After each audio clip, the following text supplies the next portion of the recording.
నేను 4వ తారీఖు కౌంటింగ్ అయింది.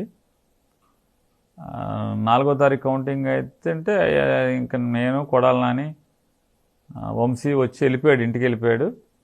కైలానీలు మేము కూర్చుని చూస్తున్నాం టీవీలో. కౌంటింగ్ ఇంకా ఆశాంతం అవ్వలేదు.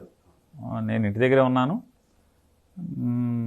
వీళ్ళందరూ వచ్చిన వాళ్ళందరూ ఇటు నా దగ్గర, అంటే కైలానీలు వచ్చాడు, వంశీ ఈయన వచ్చారు,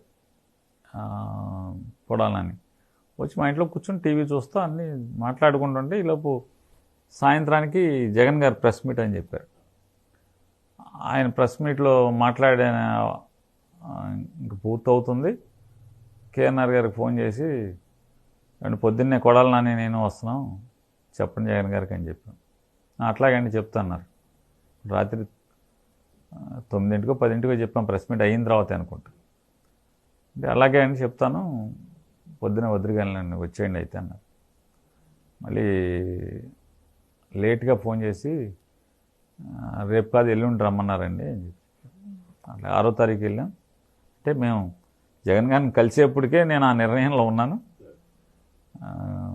జగన్ గారిని కలిసినప్పుడు మనం అందరం గ్రూప్గానే కూర్చున్నాం, విడివిడిగా ఏం కలవలేదైనా.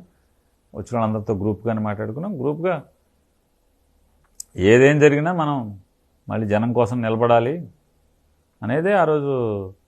నాతో పాటు అక్కడికి వచ్చినట్టు దాదాపు చాలామంది వచ్చారు. అందరి నిర్ణయం కూడా జనం కోసం మనం నిలబడి ఫైట్ చేయటం అనేది, అంటే కొన్నాళ్ళు వెయిట్ చూద్దాం అనేది అసలు ఆ మాటే లేదు. 6వ తారీఖునే అక్కడికి వచ్చినటువంటి, ఆ రోజు జగన్ గారి దగ్గరికి వచ్చినటువంటి పోటీ చేసిన అభ్యర్థులు అందరూ, వాళ్ళు మాజీ మంత్రుల, మాజీ ఎమ్మెల్యేల, ఎవరన్నా కానీ, కొంతమంది ఎమ్మెల్సీలు వచ్చారు.